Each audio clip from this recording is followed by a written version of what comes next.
It's December 4th, and this is, of course, the video log that takes 30,000 to 1 million. After I take you through the account, this is a bonus episode. I'm going to talk about the plans for the future and just the overall markets, uranium, and other unloved sectors that have been experiencing a really big pop. So here we go.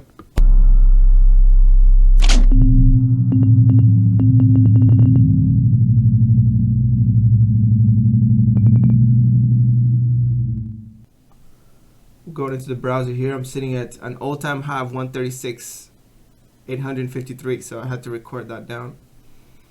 I'm going to quickly just scroll through the account so you can see the positions, but I want to talk about them a little bit.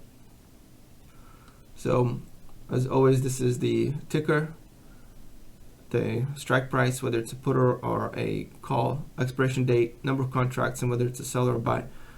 This change on the right is the liability change, and it's very, very active today. So you see a lot of red here because many of the positions are actually going up. Excuse me. I don't know why my voice is so raspy. This is a very rare day episode. Happens every once in a while. So, sorry, too fast. So here are the positions. Apple is actually going down, so I'm scoring this all-time high, even though Apple is underperforming collectively with the call options for like $600. So very strong performance for the rest of the account. So many of these positions are actually going to be getting rid of because I've sold call options against them. So NYMT is one of them. Uranium fuels, energy fuels. Cameco Corporation is going to get erased if the price keeps this high. URG I still have because I can't even sell call options against it. Otherwise I probably would be getting rid of that too. But I'm going to ride it out higher, see if I can get some gains. DEM, that's going to be going away. 100 shares of that is going away. Energy Transfer might be going away if it keeps going up like this. Royal Dutch Shell, I have 0 shares now because it says 0 shares right here. Because a call option contract is being executed. So that's gone. SLB, so Schlumberger is gonna disappear as well. That's going. But I do actually have a call option that I bought for $30. So if it does reach $30 by some chance, or even before that, if it gets close, I'll probably sell the call option for a little bit of profit. Visa, I'm still holding. And the emerging market bonds, I'm still holding. Hercules Capital is still within my strike range. I have a call option sold against it at $15. So all these 200 shares that I own are gonna go away if it stays like this for another 5 months or something like that. I sold $15 calls and it's currently almost $14. But in the meantime, I'm gonna be collecting some dividends from this, and the dividends from Hercules Capital is quite substantial. So it's almost 10%. It's got 100% buy rating apparently by 10 analysts, and very, very solid earnings. And look at this dividend, yeah? It's $102. Very substantial dividends. So I'll still have, even if it stays above $15, I would prefer to have it, but at that point, I might as well just exit and collect my winnings, and I will have had like $700-800 winnings from that trade, which is not bad for 1 year's worth of trading on $2,000, right? So I think this is the entire account. So let's talk energy fuels, right? And it's sitting at 257 right now. I have 10 contracts expiring on January for 2.5. So I'm going to be selling 10, and then another, if it reaches $3 by April 16th, the rest of my position will be gone. But that's going to be quite a bit of money. I mean, so it's going to be a couple $1,000 worth of gains collectively if I just let it ride out and it stays above 3.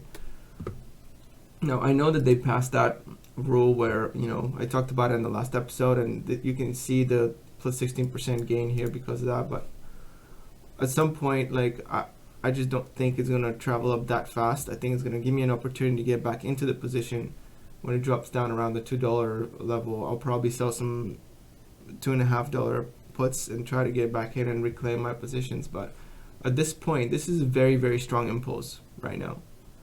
So the market is going ballistic. I mean, the Russell 2000 is just exploding on the upside, and all of these sectors that have been underloved for so long are getting a really, really strong bid. Some of the positions that I've been looking at and trying to get into, I have not been able to get into and make any money off of. So let me show you. As always, my watch list looks a ton better than my actual account. Look at this. So Sting, I was looking at up 10.3. Look at all these things up 5%. Santander, Budweiser's gone up pretty strong. I'm not Budweiser, yeah, Anheuser-Busch, whatever.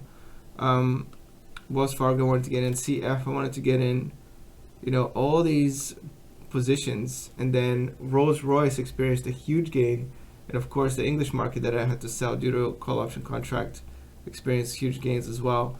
So my watch list is just, you know, exploding to the upside as well. And I don't know how I feel about that. I guess I missed the train. I mean, at this point though, because this is such a strong up move, I think that it's time for me to start collecting some, you know, trying to amass some cash. I've had, I just recently deleveraged my entire account because it was just high enough. And well, let me show you the account tab real quick. So this is the account tab. I have no leverage left. I have $130 cash, right? So it's not that much, but no leverage. Oh, this is the total return positions based by total return, and this is sorted by equity. Now what's interesting about this is if I go by total return, you can see I only have 4 losing positions still, and they're really not losing positions except Main Street Capital and the recently initiated short position on the S&P 500, which I started building yesterday and I added into it a little bit today. So this is kind of serves as a cash reserve, so to balance out in case we get a correction in the markets. This is to kind of balance that out, so it decreases the volatility of my account, and also I can just sell and turn into cash and perhaps take advantage of some kind of opportunity if there's a correction that's coming up, which could happen. I mean, I'm kind of looking for one now. I think this move up is really, really strong though, so this bull market might continue very strongly over the weekend and into next week and probably the following week, maybe even into next year. And I will have left a lot of money on the table. Oh, by the way, an energy transfer, yeah. So energy transfer, Main Street Capital, but Main Street Capital is going away. No, it's not going away, sorry, that's the loser, and your mortgage trust is going away. So anyway, that's the account tab. Hopefully you'll get a complete picture. If you want to see my performance of the accounts so far, this is the week chart of 3.46%. This is the month chart, 13.09, 3 month chart, 9.59, and the 1 year chart, 52%. It's decent. This is the all-time chart for kicks and giggles. I've now doubled the money since I started this account, you know, a couple years ago. So I think it's time, since I've completely deleveraged the account, to start amassing some cash. And I really have a hard time keeping cash in the account. So I always want to put it to work, always want to sell options or do whatever just to collect some, you know, when the cash is sitting there, it just really bothers me.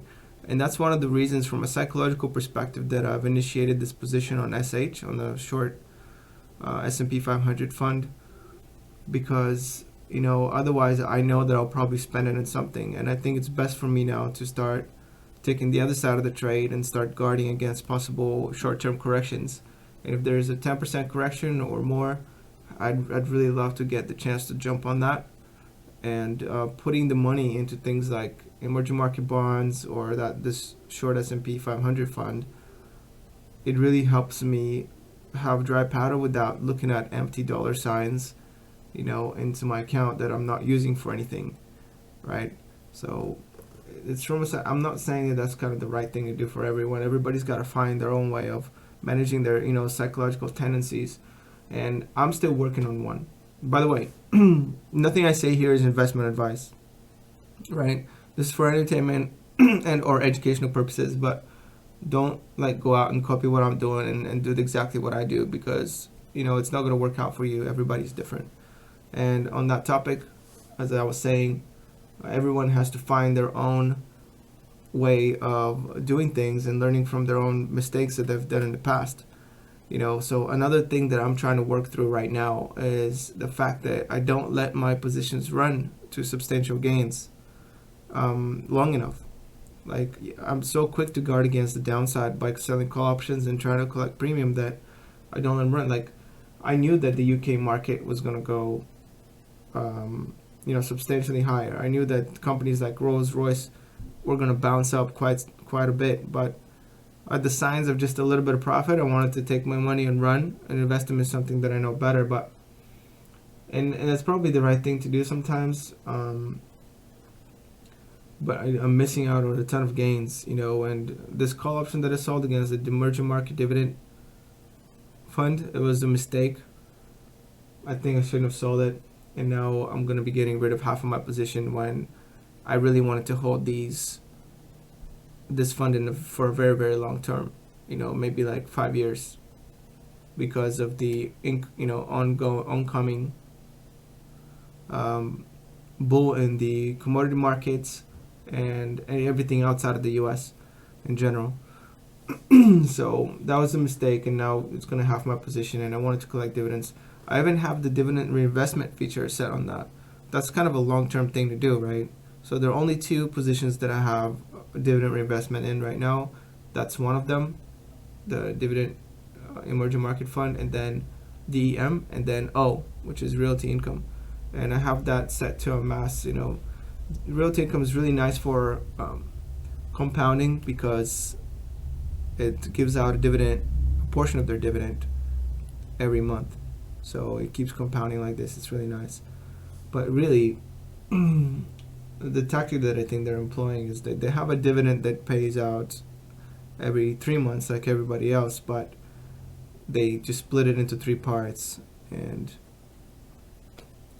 distribute it for a monthly kind of income, psychological thing, I noticed that because they tend to increase their dividend by a very, very tiny fraction every quarter instead of every month.